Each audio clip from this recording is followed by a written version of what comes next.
for a lot of you, this site, Coriolis.io, will probably be very familiar to a lot of you. However, I bet you that there's a lot of features on the site that you didn't know existed.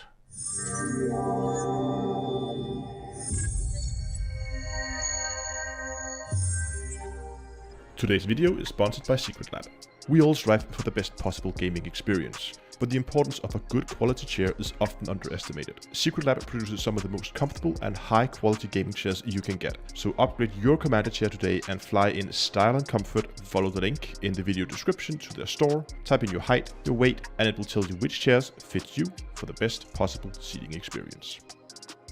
Hello ladies and gentlemen, and welcome back to Elite Dangerous with Earth Astronomy. So today we're going to take a look at Coriolis. We're going to go in depth. We're going to talk about what all the different graphs and numbers means, and also some of the, I wouldn't call them hidden features, but features that a lot of people don't know about. And I want to start here on the main screen, and I actually want to draw your attention to the little settings icon up here in the corner. Here you have quite a few options for what you want to do. You could, for instance, change the language of the site. If you are not a native English speaker, you prefer another language, you can change it up here. Also, you can set default discounts on ships and modules. If, for instance, you always buy your stuff at Shinrata, you can go ahead and set this to 10%, for instance. There are also other options in terms of backing up some of your builds that you can save. I'll show that in a bit, as well as controlling the font size of the site as well, all that kind of stuff. Now, when it comes to selecting the right ship for your build, the site here has some nice features that help you narrow down the options. So let's say, for instance, I'm making a build and I need more than 4 utility slots. So let's say 6 or higher. I could go over here to hardpoints. The little U here is for utility. I could sort the ships by utilities, and I could then click on each of the ships that has 4 or more. These will now be highlighted in a blue color, and as I rearrange them, they will stay highlighted. I have the option to group them so that these ships will always appear on top. So let's say, for instance, now I also want the ship to be able to land on a medium landing pad. So I could go over here, sort it again by size, and remove all the large ones from my selection. So there we have it. That means I'm now down to the Furlands or the member, just by those 2 criteria. Next, let's jump into the main tool, and we're going to talk about all the numbers. We're going to talk about all the different graphs down here as well. But first, I just want to talk about the main interface where you actually fit your ships. There's a few very handy shortcuts that I want to show you guys. First of all, hovering over a module and right-clicking deletes it. This is very useful for deleting stuff very quickly. Alternatively, you could go up to the little filters up here above each category, and you can click empty all if you want to remove everything. But if you just want to remove one module, right-clicking it removes it. Up in the filter here, you also have options to put in one module in all the slots. So for instance, let's say I want to do a cargo build, or a transport build. I would probably have a lot of cargo racks. So I could go click cargo racks, and it would put in all cargo racks, every slot where that's available. Now, of course, I would then sit and have to do my tweaking, but it can help me prototype faster, since I don't have to sit and click and go cargo rack, cargo rack, cargo rack, cargo rack all the way down, which can be time consuming. And of course, you could do the same thing here with different modules if you have one specific weapon. And over on the core utilities, they have some base loadout for various purposes: multi-purpose combat, trade exploration, planetary exploration, minor, or razor. You can go and you can select that. If you want to maximize your jump range, you can select the internal loadout that helps you towards that. Not engineered yet. That's something you will have to go and figure out yourself. Now, if we go ahead and just empty this. Actually, let's do this over here in the utilities. A common thing would be that you would fit more than one module with the same engineering on it. So let's say, for instance, I want to fit a shield booster, and I want to engineer this with, let's say, resistance augmented supercapacitor. And I want more than one. Instead of now having to go and click and take, then I could set this engineering up again. I can hold down my Alt key, click it, and drag. And it makes a copy. This means I can just, by holding down the Alt key, I can just drag this around like this, and I can just copy the same thing, and it will copy engineering and everything on it. And of course, again, I can delete these very quickly by just right-clicking. So these are some of the shortcuts that I find very useful, that I always use when I'm making builds on Coriolis. That really helps me speed up my workflow, so I can make the different tests and try out different combinations a lot quicker than I otherwise would. Now for the next part, we're going to need an actual build. So what I'm just going to do is I'm going to head over here to the Commander's Toolbox, where I have a whole host of my links. You can find a link for it in the description. All my different builds that I use for various situations are all linked over here. And I'm just going to open up the Federal Corvette that I have, the Cube Comber. Now, you have various options up here. First of all, I could go ahead and I could actually save this. Now that it's saved, I have the option to come back and to recall this build later if I want to continue working on it. So this is very handy, so you don't have to sit and save these links, because especially when you have a lot of engineering, these links can get quite long. Now, talking about links, there's also one here for a shortened link. This is very useful because a fully engineered ship with a lot of modules, the links can be well over 2,000 characters and might not even fit inside a Discord message. So using these shortened links just give you a shorter link for that build that you can then share around. But keep in mind that sometimes I've had issues that the shortener here doesn't work and you get an error, and that these links here may not last forever. So keep that in mind. So if you won't store something permanent, I do recommend you store the full link as well, just so you're absolutely sure you have access to it, and then you can always make a shortened link whenever you need to share it. Now, there are two other tools up here that helps you a lot when you're done making your build and you actually want to go and make it in-game. For instance, there's a little icon here, it's the station that sells this build. If you click that, it will open up Coriolis, where it fills out all the modules you need as well as the ship. And then it shows you a list of all the stations in Elite that has that ship and all the modules you need to fit this ship. Of course, James Memorial is one of them. And there's two other stations in the game that also has these all these modules available. The other one here is the materials needed for this build. Basically, depending on how many rolls, I think 15 rolls for the grade 5 is a little much, I think. Let's put that to 10. This basically generates a list of all the engineering materials you will need to make this build. So you can now take that, copy and paste it into your spreadsheet or whatever you want to do. It's just nice to have. I think this is extremely useful. Next up, let's talk about all these modules up here, what they are and what they mean for your build. Starting up here in the upper left-hand corner, of course, we have your speed, your full speed. Boost is, of course, your boost speed if the ship is able to boost. If your power distributor is too small, this will just be a red exclamation mark. Here we have a bracket that has all to do with your jump range. Your maximum jump range is with no cargo and no fuel. So this is only a theoretical maximum for the ship, not a practical maximum. Unlatent, however, is the jump range you should probably be looking at, because that is the jump range with a empty cargo but a full fuel tank. Latent, of course, is then with a full fuel tank and a full cargo. Your total unlatent range is how long can you jump, how far can you get basically with on a full tank if you have an empty cargo hold. And of course, total latent is how far you can get with a full cargo. It's the same for me because I have no cargo racks in, but if I were to swap out something for a cargo rack, these numbers would of course change. Integrity, that is your armor or your hull hit points. The DPS is the damage per second when all weapons firing, not compensated for reload times or lack of capacitor and that kind of thing. So when you just open up all your weapons are firing, that's your outgoing DPS. The EPS is the energy per second, so how much energy is your weapons consuming from your distributor down here. So we can see, for instance, on our weapon we have 65.7 megajoules. Here we are then consuming the 16.9.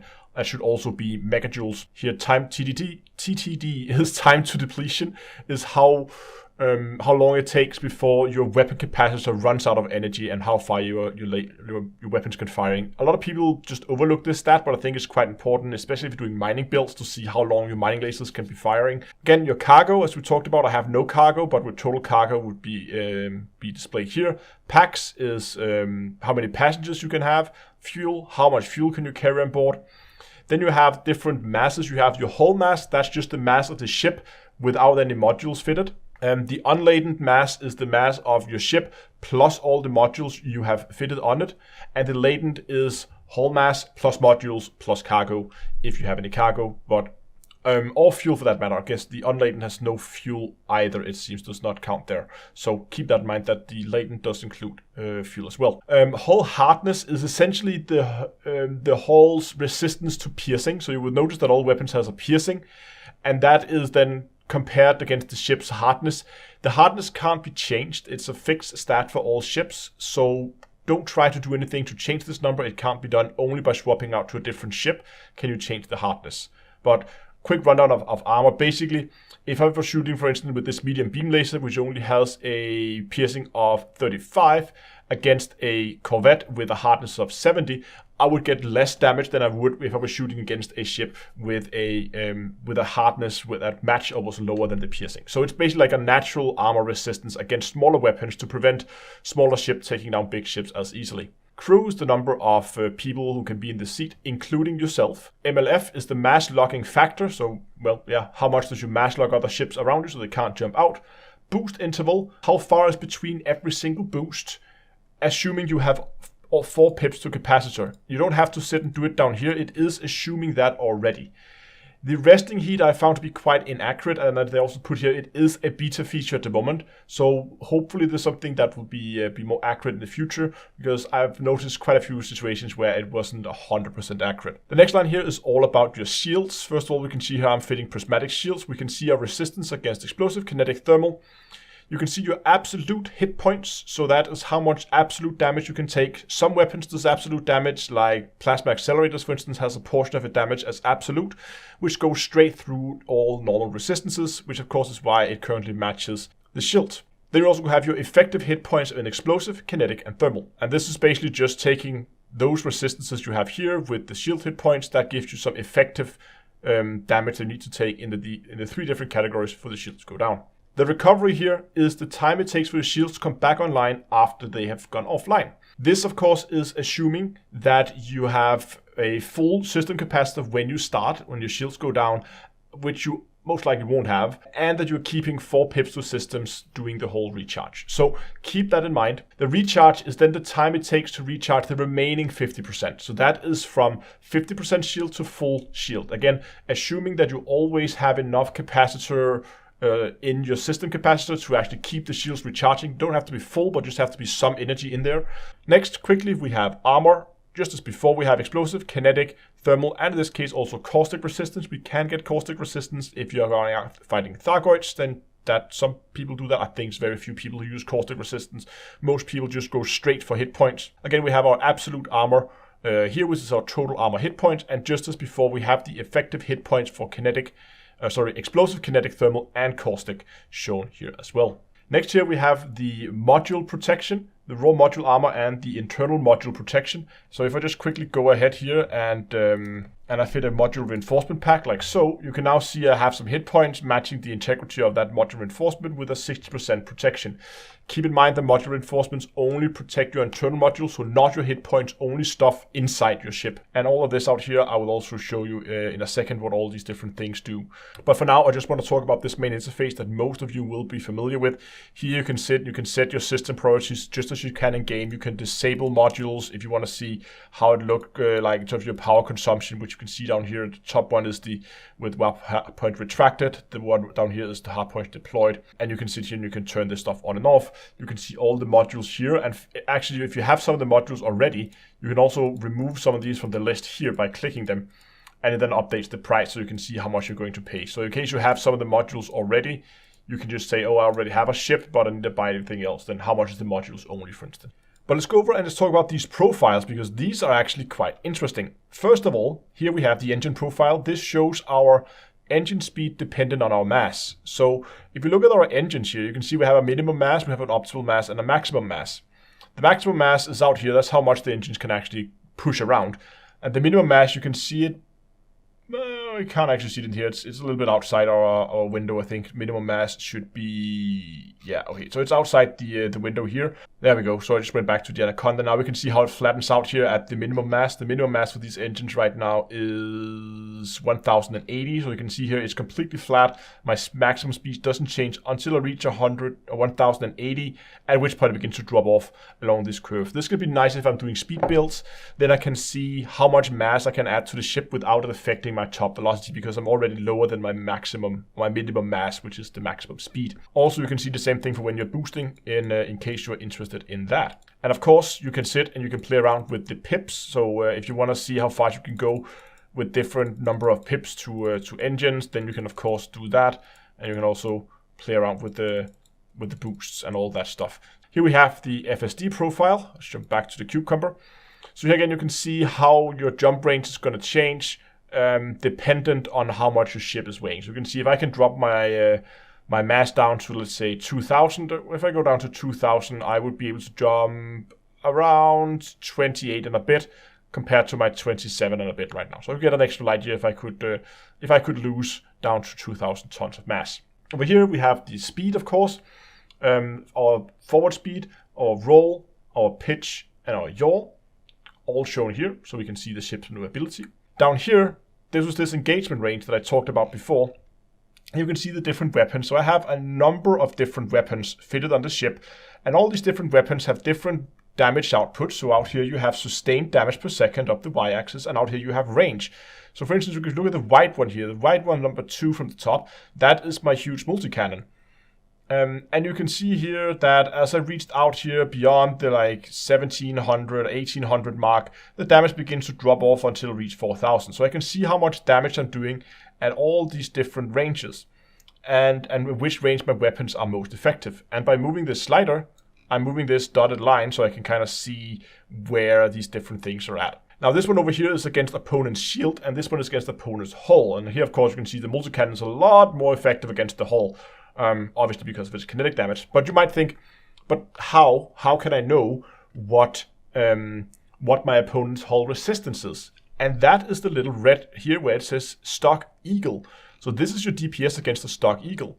But remember that I saved my build before. So if I want to say, hey, let's say I'm fighting a similar build that has exactly the same loadout as me. So I'm fighting another cucumber.